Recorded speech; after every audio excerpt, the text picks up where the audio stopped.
You ask Tiger to solve. This deals with linear equations with one unknown. The final result is x equals 14680 over 19. Let's solve it step by step. Simplify the expression. Simplify the fraction. Group the coefficients.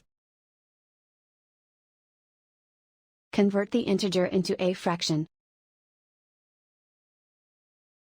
Combine the fractions. Combine the numerators. Isolate the x. Multiply both sides by inverse fraction 20 over 19.